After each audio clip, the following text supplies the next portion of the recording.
Salam sejahtera, saya Rozina Baka. Dan saya Raza Abdullah. Kami bersama saudara lagi malam ini dalam Berita TV3. Antara berita penting, pemegang beasiswa kerajaan bebas untuk berkhidmat dengan badan-badan berkanun atau separa kerajaan. Seorang budak lelaki terkorban dalam kebakaran di Ampang pagi tadi. Dan 10 orang hangus dalam kebakaran sebuah pangsapuri di Bandaraya Cebu, bahagian tengah Filipina. Kerajaan bersetuju melepaskan pemegang-pemegang beasiswa untuk berkhidmat dengan badan-badan berkanun dan agensi separa kerajaan. Mereka juga tidak perlu membayar balik beasiswa mereka selepas berhenti daripada perkhidmatan itu. Menteri di Jabatan Perdana Menteri Datuk Dr. Yusuf Noor berkata perkhidmatan pemegang-pemegang beasiswa kerajaan dalam badan-badan berkanun dan agensi separuh kerajaan kini dianggap perkhidmatan kerajaan. Oleh itu katanya mereka dilepaskan daripada ikatan kontrak dan tidak perlu membayar balik beasiswa mereka. Datuk Dr. Yusuf berucap pada majlis menyampaikan sumbangan kepada keluarga miskin di Ibu Negara pagi tadi. Menurut beliau, pelaksanaan itu akan berkuat kuasa apabila kerja-kerja menyenarai jumlah pemegang beasiswa yang berkhidmat dengan agensi dan badan-badan berkanun selesai. Datuk Dr. Yusuf kemudian menyampaikan bungkusan makanan dan beras kepada keluarga miskin sekitar wilayah persekutuan. Bantuan ini adalah sempena Hari Raya Aidilfitri. Semua kaki tangan ibu pejabat UMNO ditamatkan perkhidmatan mereka mulai semalam. Setiausaha Agung UMNO baru Datuk Muhammad Rahmat berkata mereka diberi cuti sebelum UMNO baru menimbang mengambil mereka bekerja. Orang yang secara langsung menerima nasib malang apabila mahkamah mengisytiharkan UMNO tidak sah ialah kaki tangan ibu pejabat parti. Sejak 4 Februari lalu, kerja dan masa depan mereka tidak menentu dan tidak mendapat gaji beberapa bulan. Setiausaha Agung UMNO baru Datuk Muhammad Rahmat berkata semua kaki tangan ibu pejabat UMNO ditamatkan perkhidmatan mereka semalam. Pekerja-pekerja ini telah pun diminta bercuti dulu sebelum UMNO baru menimbang untuk mengambil balik mereka sebagai pekerja-pekerja dengan UMNO baru. Sebahagian besar daripada mereka saya percaya akan diambil semula, kecuali mereka-mereka yang sudah mencapai umur 55 tahun. Kedudukan mereka di peringkat itu saya fikir agak sukar sedikit kita nak timbangkan. Namun begitu, bagi mereka-mereka yang sudah mencapai umur 55 tahun, kita telah meminta kepada pemegang amanah raya supaya membayar ganti rugi. Beliau berkata gaji mereka dibayar secara sekaligus oleh Jabatan Pemegang Harta semalam. Datuk Muhammad merasmikan penjualan loteri Institut Teknologi Pekerja-Pekerja di Pandamaran, Pelabuhan Kelang. Beliau berkata semua pihak hendaklah bersatu hati dan sejiwa dalam usaha membangunkan negara. Jika kerajaan dan rakyat, pekerja dan majikan saling bertelaga, pembangunan negara tidak akan tercapai. Datuk Muhammad berkata semua pihak ada kepentingan masing-masing, tetapi ia tidak harus dibiarkan memecah belahkan sesama sendiri. Beliau kemudian menjual loteri yang dianjurkan bagi pembangunan institut itu. Seorang budak lelaki mati dalam kejadian kebakaran di Kampung Mengkudu, Ampang pagi tadi. Sebuah rumah yang dipercayai didiami oleh keluarga rakyat Indonesia hangus dijilat api pukul 9.45 pagi tadi. Seorang budak lelaki Dasino bin Siraj, 6 tahun, mati dalam kebakaran itu. Ibu budak lelaki dan seorang anak perempuan keluarga ini cedera. Menurut penduduk-penduduk, ketika kejadian ini berlaku, bapa budak lelaki itu dikatakan tiada di rumah. Dia dikatakan pergi bekerja.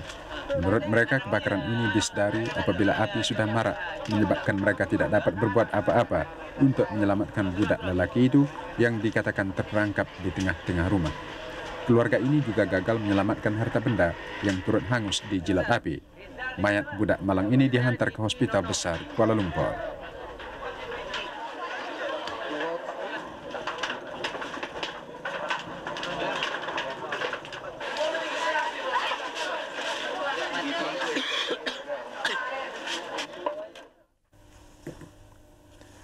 Masalah sayur beracun bukan perkara baru, tetapi kenyataan Timbalan Menteri Pertanian Datuk Alex Lee mengenai kehilangan pasaran tradisi adalah sesuatu yang membimbangkan.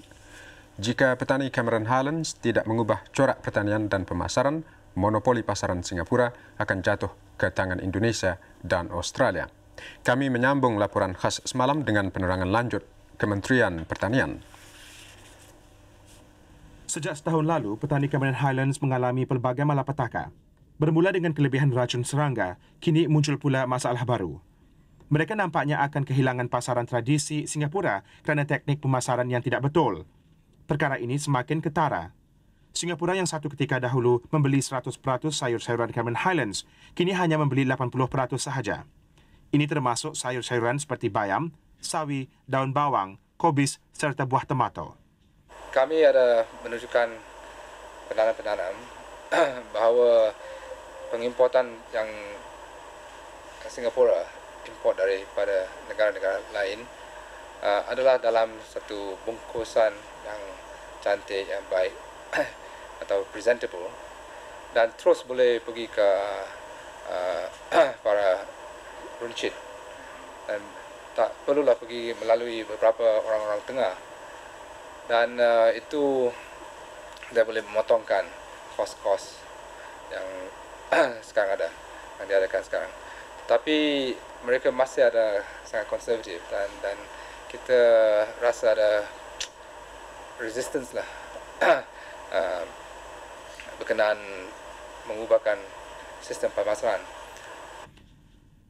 Sistem pembungkusan yang diamalkan oleh kerajaan Republik itu menjejaskan kemasukan sayur Cameron Highlands. Tetapi kita sudah menunjukkan kepada mereka import yang dari negara-negara lain sudah dapat pasaran di Singapura dan sudah memakan pasaran Cameron Highlands ini. Dan sekarang separuh dia ada terima cadangan-cadangan kami, iaitu kita hendak mewujudkan satu sistem di Cameron Highlands sendiri di mana mereka boleh membungkus dan membersihkan sayur-sayuran di peringkat ladang. Dan selepas membungkus ini dan membersihkan sayur-sayuran, maka dia boleh mengeksport ke Singapura. Namun masalah ini tidak mungkin selesai di sini sahaja. Kemasukan sayur dari negara asing turut menjadi faktor mengurangkan ekspor sayuran ke Singapura. Walaupun sayur yang diimport ke negara ini boleh ditanam sendiri, namun sayur ini masih dibeli dari negara Indonesia dan Thailand. Kobis, cili, tomato dan ubi kentang adalah antara sayur-sayuran yang diimport oleh negara ini. Nilainya lebih kurang 5 juta ringgit. Sayur ini tiba melalui Pelabuhan Kelang dan Pulau Pinang. Beberapa pusat juga dibuka bagi mengagihkan sayur-sayuran, contohnya bagi Semenanjung Utara pusatnya di Alor Star, Ipoh dan Kuala Lumpur bagi kawasan tengah, dan beberapa bandar utama di kawasan pantai timur. Malaysia juga menjadi perantaraan pada sayur-sayuran yang diekspor ke Singapura. Bukan kita nak suka beli sayur luar. Sebab ada banyak sayur yang tidak boleh ditanam negeri kami. Ya, kena sebab memang tanah atau cuaca yang tak cukup sejuk. Dan barang-barang sayur-sayuran kita beli dari negeri luar itu semua paling mutu yang baik. Yang barang itu yang boleh simpan. Tetapi untuk guna di dalam restoran-restoran dan hotel-hotel yang ada separuh yang kita mesti diimport. Sampai sekarang kita masih mengimport lebih kurang 20,000 tan setahun dibandingkan pengeluaran tempatan iaitu 40,000 tan. Dan kita pelan-pelan menambahkan pengeluaran tempatan supaya ada satu hari kita tak perlulah import langsung. Satu perkara lagi ialah kerajaan tidak menghadkan sayur-sayuran ke Republik Singapura sama ada sayur tempatan atau luar negeri. Sebenarnya dari segi jumlah pemasukan kita tidak menghadkan lebih banyak yang boleh kita eksporkan adalah lebih baiklah, kerana ini akan menguntungkan Malaysia. Mungkin kalau dahulu penanam sayur Cameron Highlands hanya tahu menanam dan menjual sayur secara tradisi, tetapi ini perlu diubah. Petani di Cameron Highlands perlu sedar bahawa masanya sudah tiba untuk menukar cara pemasaran mereka agar dapat bersaing dengan negara-negara lain.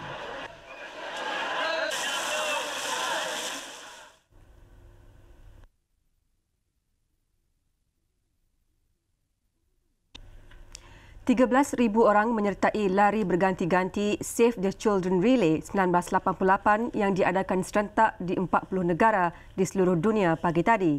Di Kuala Lumpur, Menteri Kebajikan Masyarakat Encik Mustafa Mohamad melepaskan peserta-peserta pukul 8 pagi tadi.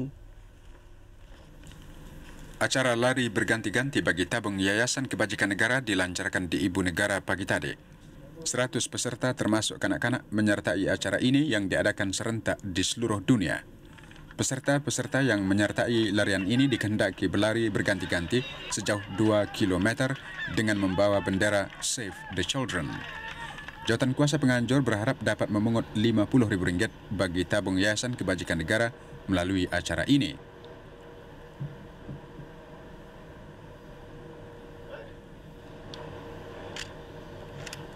Turut menyertai acara ini ialah kanak-kanak spastik dan terencat akal.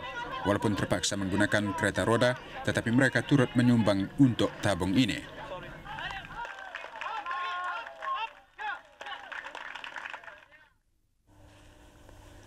Kampung Ampang Indah di Selangor Darul Ihsan tidak seindah namanya. 30 penduduk kampung itu mungkin terpaksa berhari raya dalam rumah yang ditakungi air. Lebih setahun penduduk di sini terpaksa mengharungi air yang masuk ke dalam rumah mereka bila hujan turun. Bila air masuk ke dalam rumah, ia tidak dapat mengalir keluar. Jadi bertakunglah ia dan ini menimbulkan masalah kepada mereka. Setiausaha Jawatan Kuasa Keselamatan Kampung, Encik Saidi Saleh berkata, 5 rumah yang menghadapi masalah ini dan mungkin lebih banyak lagi rumah yang akan dimasuki air bila hujan. Ya, kawasan ini selalu dimasuki air lah. Maknanya air-air yang pecah, mana datang daripada separuh boleh saya katakan datang daripada sejak ada projek pembangunan di atas, dan juga longkang yang dipasang saya rasa tidak betul keadaan. Bayangkanlah bagaimana kanak-kanak ini boleh bergerak dengan selesa bila rumah mereka dimasuki air. Pasti mereka merasa rimas dengan keadaan seperti ini. Tetapi apakan daya, masalah ini pernah dibawa ke peringkat atasan. Sebab perkara ini pun telah saya majukan kepada Yang Berhormat kita sendiri, iaitu Yang Berhormat Tuan Muhyiddin Suhaib, dan juga kepada pengarah Jabatan Parit dan Tali Air yang turut sama dalam rombongan Yang Berhormat Joy. Jadi masalah ni saya rasa masalah yang dah diorang ketahui lah. Tapi sejauh mana tindakan diorang terhadap kami sini, saya tak tahu. Wakil Rakyat Langat yang bertanggungjawab ke atas kawasan ini, Encik Mufti Syuaib berkata, perkara ini sudah sampai ke pengetahuan Menteri Besar Selangor Darul Ihsan. Katanya Menteri Besar sudah mengarahkan Jabatan Tali Air dan Jabatan Kerja Raya Negeri supaya cepat menyelesaikan masalah ini. Atau penduduk di sini terpaksa menghadapi hari raya yang bakal tiba dalam keadaan basah. Penduduk kampung Kok Talang, Negeri Sembilan menghadapi masalah apabila sebuah jambatan yang menghubung kampung berkenaan mengalami kerosakan teruk akibat hujan lebat dan memusnahkan sebahagian jambatan. Jambatan ini yang dibina sejak 10 tahun lalu perlu diganti dan dibaiki bagi membantu penduduk di kampung ini. Kanak-kanak sekolah yang tinggal di kampung ini terpaksa berjalan sejauh 1,5 km untuk menaiki bas kerana bas-bas sekolah terpaksa menunggu di jambatan ini tiap-tiap hari. Kenderaan seperti bas dan van sekolah tidak dapat menyeberangi jambatan ini. Yang merumitkan di kawasan ini bila jambatan ini tak ada. Yang pertama sekali melibatkan budak-budak sekolah. Lebih kurang di dalamnya ada lebih kurang budak sekolah seramai lebih kurang 60 orang yang ulang-alik di Pulau sini, Kota Tanjung Ipuh dan Kuala Pilah dan juga Kota Seremban pada setiap hari persekolahan. Penduduk-penduduk kampung juga menghadapi masalah membawa hasil keluaran mereka. Mereka terpaksa membawa ke jambatan ini kerana pihak pembeli atau RISDA menunggu di seberang jambatan yang roboh ini. penduduk kampung beberapa kali menemui pihak berkuasa seperti wakil rakyat supaya menyegerakan membaiki jambatan ini supaya segala kesusahan dapat diatasi dengan segera. Buat saya, jambatan ni perlu dipakai secepat mungkin kerana orang ramai lalu sini kan. Nak mengangkut hasil-hasil keluaran kampung sini. Kalau jambatan itu tentulah susah kan. Bagaimanapun wakil rakyat yang ditemui tidak mahu memberi penjelasan tentang masalah ini.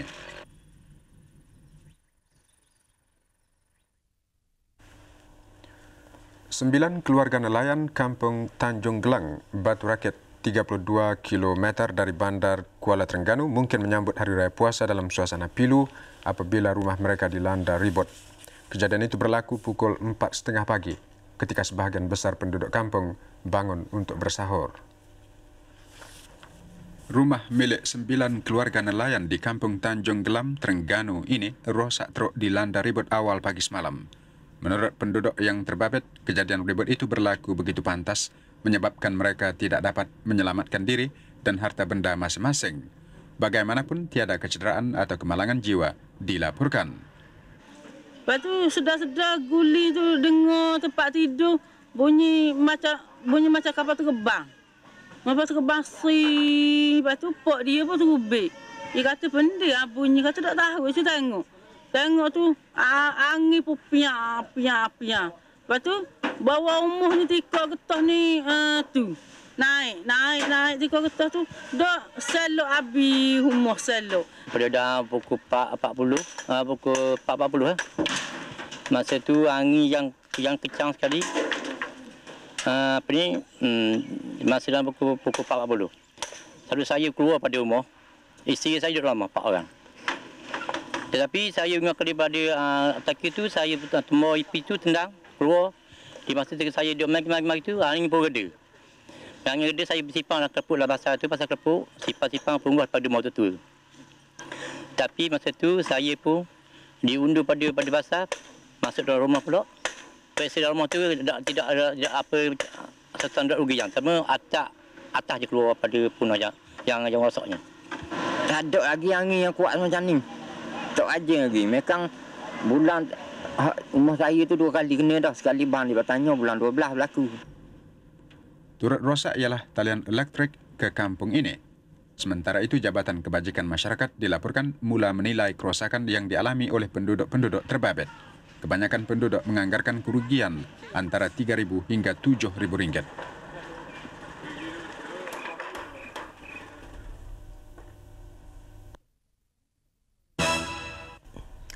Saudara, untuk berita sukan, kita bersama Rosli. Terima kasih Rosina dan salam bahagia saudara. Kita jumpa lagi malam ini dalam berita sukan.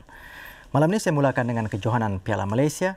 Apa yang nyata menjelang kejohanan itu bulan depan ialah kegairahan skuad Piala Malaysia Negeri bersiap awal. Dan pelbagai andaian boleh dibuat terhadap kecenderungan mengadakan latihan awal itu.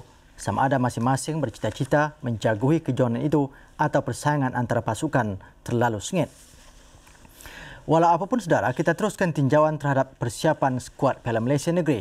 Dan malam ini, kita tumpukan perhatian kepada pasukan Perlis pula. Pasukan Perlis yang pernah digelar Singa Utara dalam seri Piala Malaysia beberapa musim lalu seperti pasukan lain mengadakan latihan ringan di bulan puasa ini.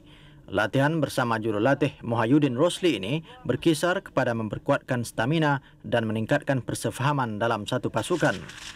Dan jika dipersetujui oleh Persatuan Bola Sepak Perlis, besar kemungkinan skuad ini menjalani latihan ala tentera selepas Hari Raya. Menurut Mohyuddin, latihan seumpama itu penting untuk meningkatkan tahap ketahanan stamina, semangat dan disiplin.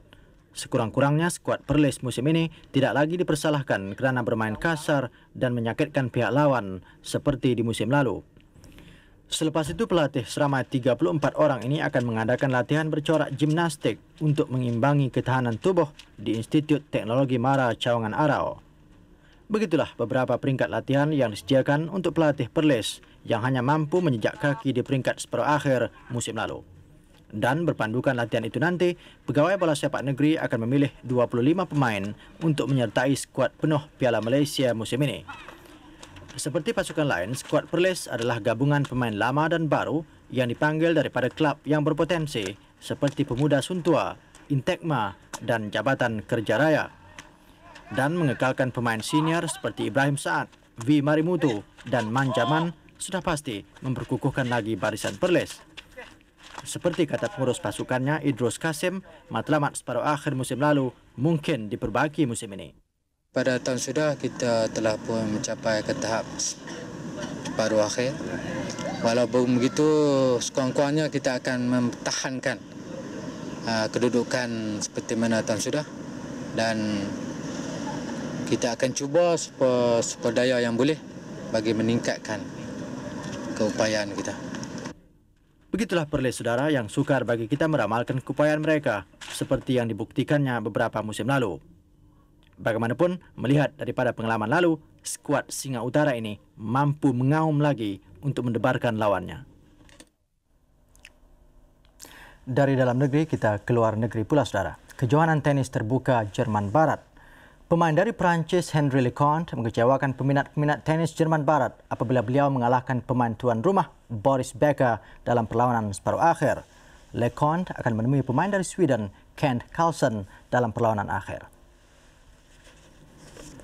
Henry Leconte dari Prancis yang menghadapi kamera mengalahkan Boris Becker 3-6, 7-6, 7-3, 7-6, 7-2. Ini ialah kali pertama Leconte mengalahkan Boris Becker. Kejohanan ini menawar hadiah wang tunai bernilai $600,500 atau 1,5 juta ringgit.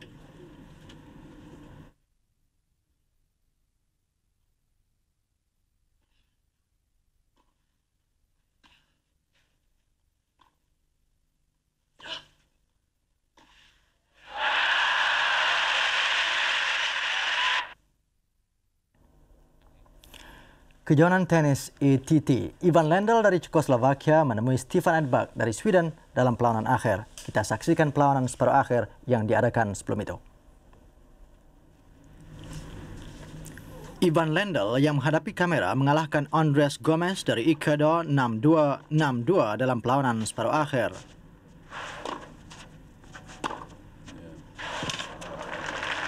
I'd rather doubt it myself.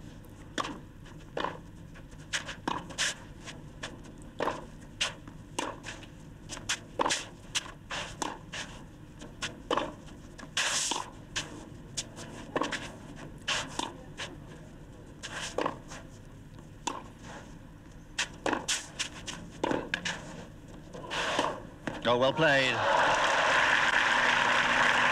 One more spin on the